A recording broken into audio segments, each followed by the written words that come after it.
Hello everyone, welcome to my YouTube channel VKMMGS centre. कैसे हैं आप सब? उम्मीद है आप सब बहुत अच्छे होंगे। इस सेशन में हम लोग भारतीय इतिहास का अध्ययन कर रहे हैं, जिसके तहत आज हम लोग कंपनी के अधीन गवर्नर जनरल कौन कौन हुए, यानी कि भारत में ब्रिटिश कंपनी के अधीन कितने गवर्नर जनरल हुए और वे कब से कब तक भारत पे अपना राज्य किया, इसके बारे में हम लोग जानेंगे। तो आप लोग वीडियो को पूरा देखिएगा। वीडियो पसंद आए तो लाइक कमेंट करिएगा, हमारे चैनल को सब्सक्राइब अवश्य करिएगा, जिससे हमें मोटिवेशन मिले और इस तरह के कंटेंट उपलब्ध करवाते रहें। हम लोग सब लोग जानते हैं कि भारत जब गुलाम हुआ अंग्रेज़ों के, तो वह एकाएक नहीं हो गया। उसके लिए बहुत सारा समय लगा। अंग्रेज़ों ने धीरे धीरे भारत पर कब्जा किया। अंग्रेज़ जो वैसे भारत पे राज्य करने नहीं आए थे, वे भारत से व्यापार करने के लिए आए थे, लेकिन उन लोगों की जो नीतियाँ थी और यहाँ की जो भी व्यवस्थाएं थी उन लोगों के अनुकूल बनती गई और उन लोगों का भारत के समस्त प्रदेशों पर, समस्त राज्यों पर धीरे धीरे कब्जा होता गया। और एक समय ऐसा आया कि भारत पूर्ण रूप से अंग्रेज़ों के अधीन हो गया और अधीन भारत को स्वतंत्र कराने के लिए हमारे देश के बहुत सारे वीर सपूतों को अपने जीवन की कुर्बानी देना पड़ा। तो आइए हम लोग देखते हैं कि जो ब्रिटिश गवर्नर हुए, तो इसमें सबसे पहले बंगाल के गवर्नर के बारे में हम लोग जानेंगे। रॉबर्ट क्लाइव जो था 1757 ईस्वी से लेकर 1760 ईस्वी तक, और उसके बाद पुनः 1765 ईस्वी से लेकर 1767 ईस्वी तक रॉबर्ट क्लाइव ने बंगाल के गवर्नर जनरल के पद पर रहा। ये जो रॉबर्ट क्लाइव था, इसने बंगाल में द्वैध शासन की व्यवस्था की, जिसके तहत राजस्व वसूलने का काम, सैनिक संरक्षण एवं विदेशी मामले जो थे कंपनी के अधीन हुआ करते थे, जबकि शासन चलाने की जिम्मेदारी नवाब के हाथों में हुआ करती थी। तो यह जो रॉबर्ट क्लाइव था, उसने बंगाल में द्वैध शासन की व्यवस्था की थी। उसने मुगल सम्राट शाह आलम द्वितीय को इलाहाबाद की संधि के द्वारा कंपनी के संरक्षण में लिया था, और जो मुगल सम्राट शाह आलम था द्वितीय था, वह 1765 ईस्वी में कंपनी के संरक्षण में आया। इस संधि के जरिए ईस्ट इंडिया कंपनी को देश की राजनीति और संवैधानिक, इसी के समय में रेगुलेटिंग एक्ट के तहत 1774 में कलकत्ता में एक उच्चतम न्यायालय की स्थापना की गई, जिसका अधिकार क्षेत्र कलकत्ता तक था। कलकत्ता के बाहर का मुकदमा तभी सुना जाता था जब दोनों पक्ष सहमत हो। इस न्यायालय में अंग्रेजी कानून लागू होता था। इसका मुख्य न्यायाधीश जो था एलिजा इम्पे था। एलिजा इम्पे जो मुख्य न्यायाधीश था, उसने 1782 में इस्तीफा दे दिया। हेस्टिंग ने बंगाली ब्राह्मण नंद कुमार पर झूठा आरोप लगाकर न्यायालय में फांसी की सज़ा दिलवा दी थी। प्रथम आंग्ल मराठा युद्ध जो हुआ था 1775 से लेकर 1782 ईस्वी के बीच, एवं द्वितीय आंग्ल मैसूर युद्ध 1780 से लेकर 1784 ईस्वी, यह जो हुआ था यह वारेन हेस्टिंग के समय में ही लड़ा गया था। प्रथम आंग्ल मराठा युद्ध सालवाई की संधि 1782 ईस्वी एवं द्वितीय आंग्ल मैसूर युद्ध और यह मंगलौर की संधि 1784 के अधीन, मतलब 1784 में। प्रथम आंग्ल मराठा युद्ध जो खत्म हुआ सालवाई की संधि के द्वारा 1782 में, एवं द्वितीय आंग्ल मैसूर युद्ध मंगलौर की संधि के द्वारा खत्म हुआ 1784 ईस्वी में। पिट्स इंडिया एक्ट 1784 ईस्वी वारेन हेस्टिंग के समय पारित हुआ था। इसी के काल में बोर्ड ऑफ रेवेन्यू की स्थापना हुई, यानी कि पिट्स इंडिया एक्ट जो था 1784 वारेन हेस्टिंग के समय पारित हुआ था, और बोर्ड ऑफ रेवेन्यू की स्थापना भी वारेन हेस्टिंग के समय में ही स्थापित हुआ था। हेस्टिंग ने संपूर्ण लगान के हिसाब की देखभाल के लिए एक भारतीय अधिकारी को रखा।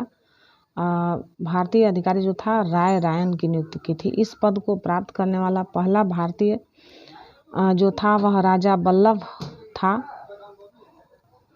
तो राय रायन की नियुक्ति पाने वाला प्रथम भारतीय कौन था? तो यह राजा राज बल्लभ था, और यह राजा दुर्लभ राय का पुत्र था।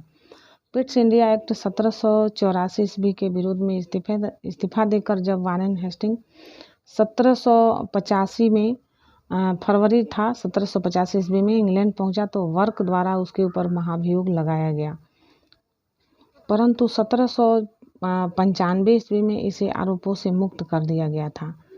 1786 ईस्वी में हेस्टिंग के जाने के पश्चात लगान परिषद का पुनर्गठन किया गया और एक नवीन अधिकारी बना जिसको मुख्य सरिस्तादार की नियुक्ति हुई, जिसका कार्य सभी कानूनगों के कागजों की देखभाल करना था। इस पद पर प्रथम नियुक्ति जेम्स ग्रांट की हुई।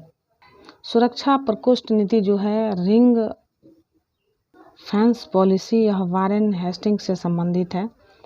तो इतने सारे मेन पॉइंट निकल के आ रहे हैं वारेन हेस्टिंग से संबंधित। अब हम लोग देखते हैं जो अगला गवर्नर जनरल था वह था सर जॉन मैकफर्सन। इसके बारे में बहुत सारा प्रश्न नहीं आता है। सर जॉन मैकफर्सन जो थे वो एक अस्थायी गवर्नर जनरल के रूप में नियुक्त किए गए और ये 1785 से लेकर 1786 ईस्वी के मध्य रहे। इनके समय में बहुत सारे बदलाव नहीं हुए थे। इसके बाद हम लोग देखेंगे लॉर्ड कॉर्नवालिस के बारे में 1786 से लेके 1793 तक और उसके बाद 1805 ईस्वी। इसके समय में जिले के समस्त अधिकार कलेक्टर के हाथों में दे दिया गया। इसने भारतीय न्यायाधीशों से युक्त जिला फौजदारी अदालतों को समाप्त कर उसके स्थान पर 4 भ्रमण करने वाली अदालतों का निर्माण किया, जिसमें 3 बंगाल के लिए और 1 बिहार के लिए नियुक्ति की गई थी। कॉर्नवालिस ने 1793 ईस्वी में प्रसिद्ध कॉर्नवालिस कोड का निर्माण करवाया, जो शक्तियों के पृथक्करण के सिद्धांत पर आधारित था। 1793 में एक विनियम के द्वारा जिला कलेक्टर को उसकी न्यायिक शक्तियों से वंचित कर दिया गया और केवल संग्राहक अभिकर्ता बना दिया गया। पुलिस कर्मचारियों के वेतन में वृद्धि के साथ ही ग्रामीण क्षेत्रों में पुलिस अधिकार प्राप्त जमींदारों को इस अधिकार से वंचित कर दिया। तो यह जो काम हुआ वह लॉर्ड कॉर्नवालिस के समय में हुआ। कंपनी के कर्मचारियों के व्यक्तिगत व्यवहार पर प्रतिबंध लगा दिया। लॉर्ड कॉर्नवालिस ने जिला में पुलिस थाना की स्थापना कर एक दरोगा को उसका इंचार्ज बनाया। भारतीयों के लिए सेना में सूबेदार, जमादार, प्रशासनिक सेवा में मुंसिफ, सदर, अमीन या डिप्टी कलेक्टर से ऊंचा पद नहीं दिया जाता था। लॉर्ड कॉर्नवालिस जो था उसने 1793 ईस्वी में अस्थायी बंदोबस्त की पद्धति लागू की, जिसके तहत जमींदारों को अब भू राजस्व का लगभग 90% भाग यानी कि 10/11 भाग कंपनी को तथा लगभग 10% भाग यानी 1/11 भाग अपने पास रखना पड़ता था। यानी कि जो भी भू राजस्व था वह यानी कि क्या होता था कि 1 रुपये में यानी कि कितना होता है 100 पैसा होता है, तो उसमें से 90 पैसा जमींदारों को देना पड़ता था और 1 भाग अपने पास रखना पड़ता था। अस्थायी बंदोबस्त की योजना जॉन शोर ने बनाई।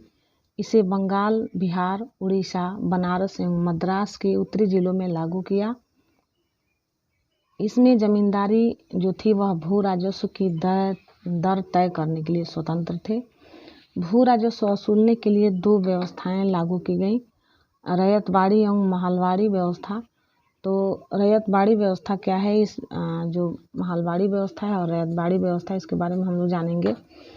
रैयतवाड़ी व्यवस्था में किसानों के साथ व्यक्तिगत रूप से किए गए लगान समझौते को रैयतवाड़ी कहा जाता था। यानी कि किसान और जो भू राजस्व वसूल करता थे उनके बीच व्यक्तिगत रूप से समझौता हुआ, जिसका नाम है रैयतवाड़ी कहा गया। इस व्यवस्था के अंतर्गत ब्रिटिश भारत की 51% भूमि आई। 1792 ईस्वी में रैयतवाड़ी व्यवस्था बारामहल जिले में पहली बार लागू किया गया। वह कर्नल रीड के द्वारा लागू किया गया। 1820 ईस्वी में यह व्यवस्था मद्रास में लागू की गई और इसे सुचारू रूप से चलाने के लिए मुनरो ने जो था मुनरो उसको मद्रास का गवर्नर नियुक्त किया गया। 1825 ईस्वी में यह व्यवस्था बम्बई में लागू कर दी गई तथा 1858 तक यह व्यवस्था संपूर्ण दक्कन और अनेक क्षेत्रों में लागू कर दिया गया था। इस व्यवस्था की जो मुख्य विशेषताएं थी वह क्या थी, तो सरकार और किसान के बीच कोई बिचौलिया वर्ग नहीं था। भूमि का स्वामित्व किसानों को दिया गया, जिसमें वे भूमि का विक्रय कर सकते थे एवं गिरवी रख सकते थे। लगान की अदायगी न होने पर भूमि जब्त की जा सकती थी। लगान अदायगी की प्रत्येक 30 वर्ष बाद पुनर्समीक्षा करने की व्यवस्था की गई थी। राजस्व के रूप में किसानों को उपज का 1/2 भाग देना था, जो धन के रूप में देना होता था। अब हम लोग महलबाड़ी जो व्यवस्था थी उसके बारे में जानेंगे। तो महल शब्द से तात्पर्य जो है जागीर अथवा गांव से है। इस पद्धति में सरकार ने राजस्व के लिए कृषकों से सीधा संपर्क नहीं किया, बल्कि गांव या जागीरों के मुखिया या लंबरदार को राजस्व वसूली का आधार बनाया। वहीं रैयतबाड़ी व्यवस्था में किसानों और जो वसूलकर्ता थे उनके बीच व्यक्तिगत जो था वह समझौता हुआ था। लेकिन महलबाड़ी प्रथा में यह जो व्यवस्था थी वह इसमें सीधे किसानों से संपर्क नहीं किया गया। इसके लिए गांव के जागीरों के मुखिया व लंबरदार जो थे वह वसूली करते थे। 1822 ईस्वी में यह व्यवस्था प्रारंभ की गई। यह व्यवस्था गंगा की घाटी से लेकर आधुनिक पश्चिमी उत्तर प्रदेश, मध्य भारत के कुछ भाग तथा तत्कालीन संपूर्ण पंजाब में लागू की गई थी। इस व्यवस्था में पहली बार लगान जो था वह तय करने के लिए मानचित्रों तथा पंजियों का प्रयोग किया गया। इस व्यवस्था का जन्मदाता जो था हाल्ट मैकेंजी था। 1833 ईस्वी में मार्टिन वर्ड तथा जेम्स टॉमसन के बंदोबस्त में यह अपने सबसे अच्छे रूप में सामने आई। प्रारंभ में इस व्यवस्था में लगान उत्पादन का 2/3 भाग था। बाद में इसे घटाकर उत्पादन का 1/2 भाग यानी कि 50% कर दिया गया।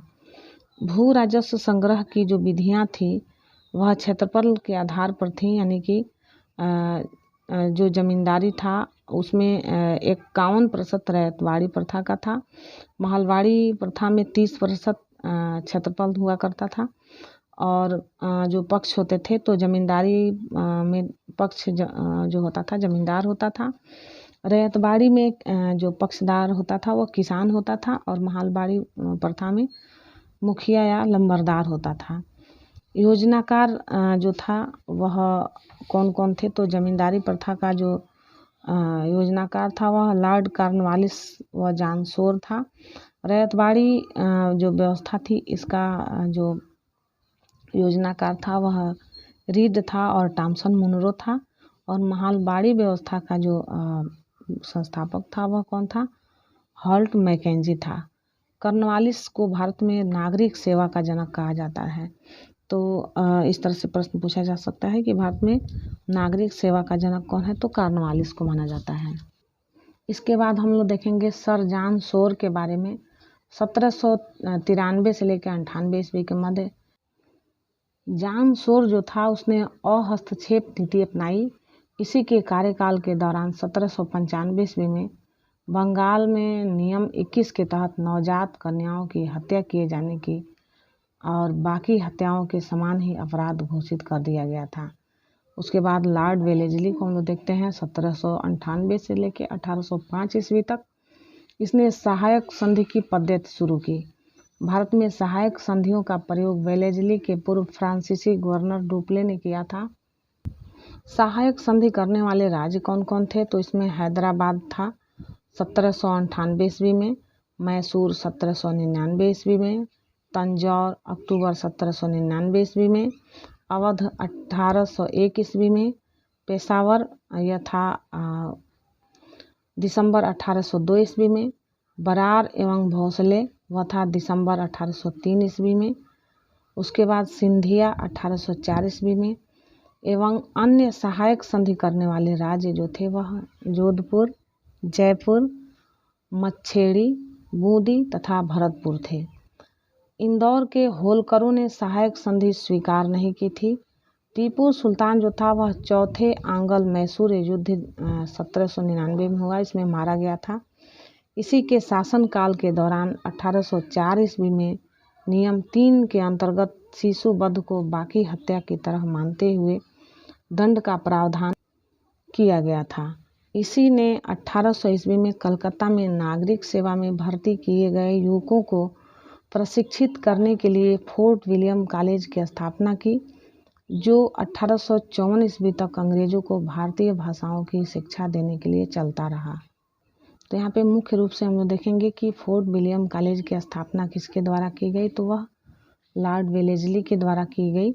और यह क्यों किया गया, तो इसमें नागरिकों को सेवा में भर्ती के लिए जो युवक थे उनको प्रशिक्षित करने के लिए किया गया था। और इसकी स्थापना कहाँ हुई थी, तो कलकत्ता में। और समय कब था, तो 1800 ईस्वी में। 1806 ईस्वी में भारत भेजे जाने वाले प्रशासकीय अधिकारियों की शिक्षा और प्रशिक्षण के लिए इंग्लैंड में हेलेबरी में एक ईस्ट इंडिया कॉलेज खोला गया, जहां नवयुवक प्रशासकीय अधिकारियों को 2 वर्ष का प्रशिक्षण देने की व्यवस्था की गई थी। लॉर्ड वेलेस्ली जो था वह स्वयं को बंगाल का शेर कहा करता था। लॉर्ड कॉर्नवालिस का 1805 ईस्वी तक और दूसरा कार्यकाल शुरू हुआ, परंतु शीघ्र ही इसकी मृत्यु हो गई। यानी कि लॉर्ड कॉर्नवालिस जो था वह दोबारा 1805 ईस्वी में कार्यकाल को शुरू किया, लेकिन उसी समय उसकी मृत्यु हो गई थी। उसके बाद देखेंगे हम लोग सर जॉर्ज वारले के बारे में। 1805 से लेकर 1807 ईस्वी तक। 1806 में वेल्लोर में हुई सिपाही विद्रोह इसके काल की जो महत्वपूर्ण घटना थी, तो वह थी कि 1806 ईस्वी में वेल्लोर में हुई थी सिपाही विद्रोह। उसके बाद हम लोग देखेंगे लॉर्ड मिंटो प्रथम 1807 से लेकर 1813 ईस्वी तक। इसके काल में रणजीत सिंह एवं अंग्रेजों के बीच 25 अप्रैल 1809 को अमृतसर की संधि हुई। वहाँ पे उस संधि में मध्यस्थता किसने किया, तो चार्ल्स मेटकाफ ने किया था। इसी के समय चार्टर्ड एक्ट 1813 ईस्वी में पास हुआ था। तो यहाँ पे मुख्य प्रश्न बनता है कि चार्टर्ड एक्ट 1813 किसके समय में पारित हुआ, तो वह लॉर्ड मिंटो प्रथम के समय में पारित हुआ था। लॉर्ड हेस्टिंग्स 1813 से लेकर 1823 यानी कि 10 साल तक इसका कार्यकाल रहा। इसी के समय में अंगल नेपाल युद्ध 1814 से लेकर 16 ईस्वी में हुई। इसमें नेपाल के अमर सिंह थापा को आत्मसमर्पण करना पड़ा। मार्च 1816 ईस्वी में अंग्रेजों एवं गोरखों के बीच संगोली की संधि के द्वारा अंगल नेपाल युद्ध का अंत हो गया था। इसके समय में पिंडारियों का दमन कर दिया गया। पिंडारियों के प्रमुख नेताओं में वासिल मोहम्मद, चीतू एवं करीम खां थे। इसमें मराठों की शक्ति को अंतिम रूप से नष्ट कर दिया था। लॉर्ड हेस्टिंग जो था वह प्रेस पर लगे प्रतिबंध को समाप्त कर प्रेस के मार्गदर्शन के लिए नियम बनाए। इसी के समय 1822 ईस्वी में टेनेंसी एक्ट या काश्तकारी अधिनियम लागू किया गया था। तो यह जो काश्तकारी अधिनियम या टेनेंसी एक्ट है, यह किसके कार्यकाल में लागू हुआ, तो यह लॉर्ड हेस्टिंग के कार्यकाल में लागू हुआ था। इसके बाद हम लोग देखेंगे लॉर्ड एमहर्स्ट के बारे में। 1823 से लेकर 1828 ईस्वी में। इसके समय में प्रथम आंग्ल वर्मा युद्ध हुआ था। 1824 से लेकर 26 तक चला गया। लॉर्ड एमहर्स्ट के समय में प्रथम आंग्ल वर्मा युद्ध लड़ा गया। 1824 से लेकर 1826 ईस्वी के मध्य लड़ा गया था। 1826 ईस्वी में बर्मा एवं अंग्रेजों के बीच यानडूब की संधि हुई थी।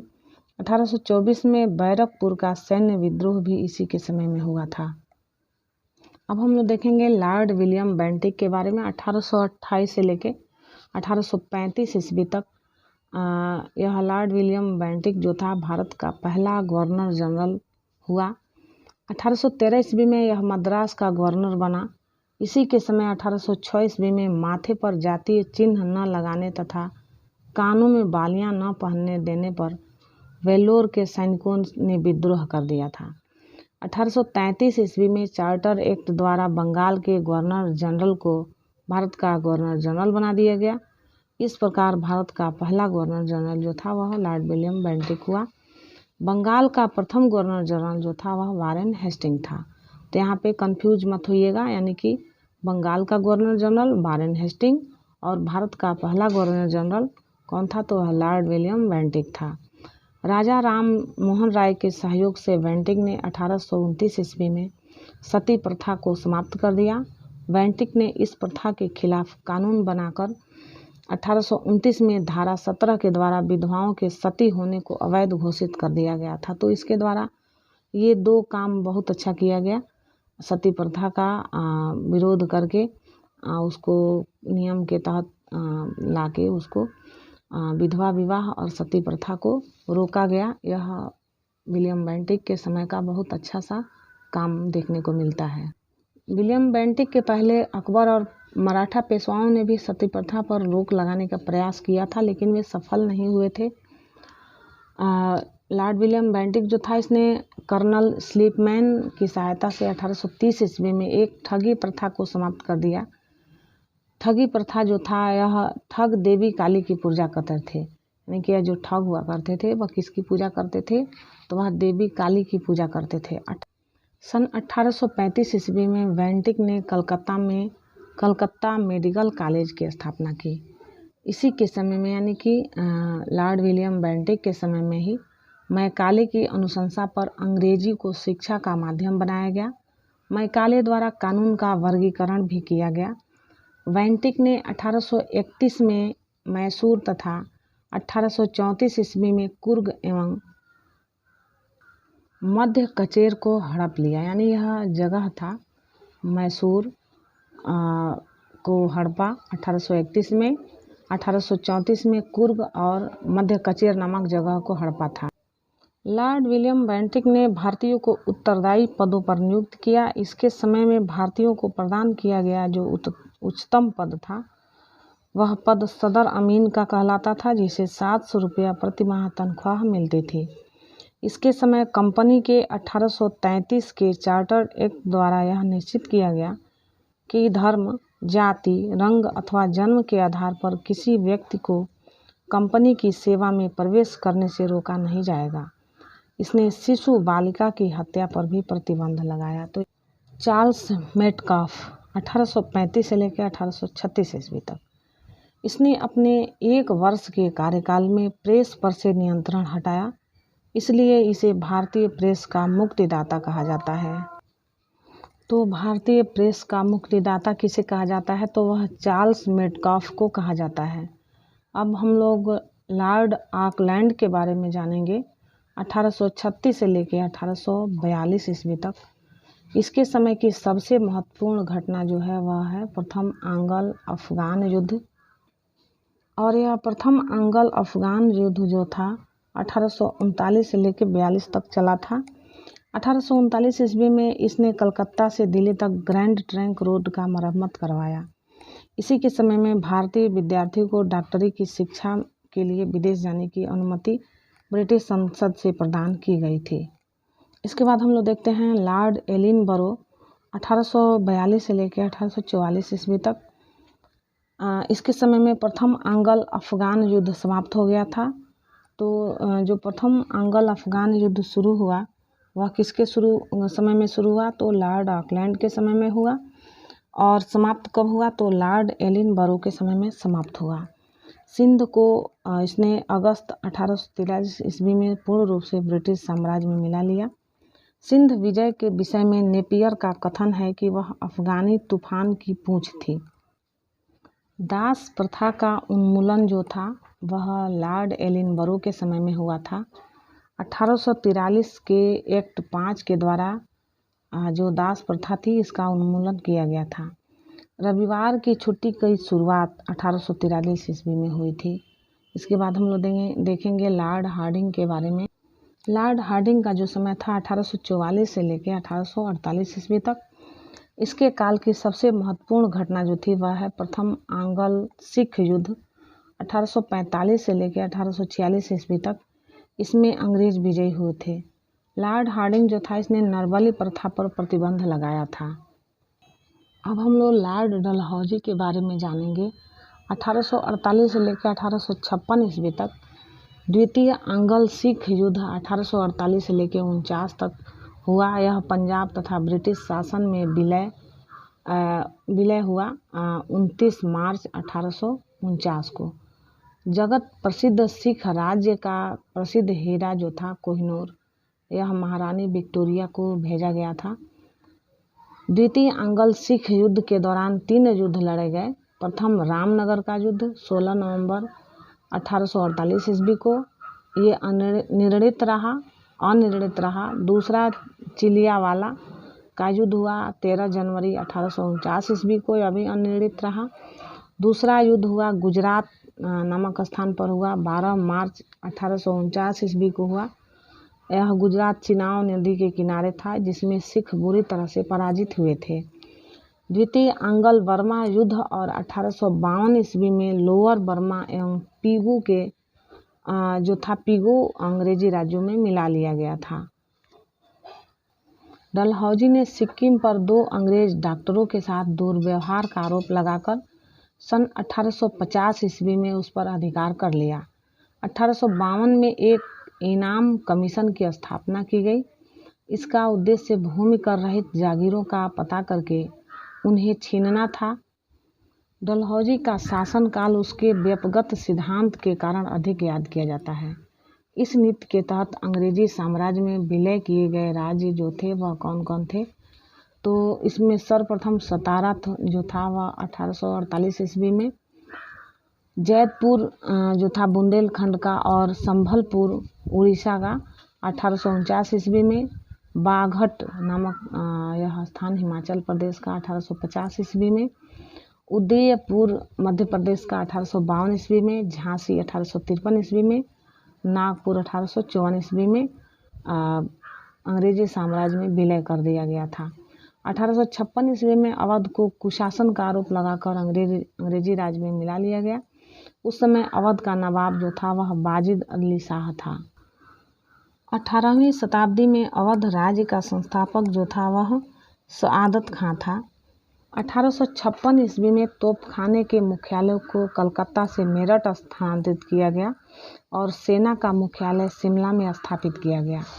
शिक्षा संबंधी सुधारों में लॉर्ड डलहौजी ने 1854 ईस्वी में वुड डिस्पैच को लागू किया।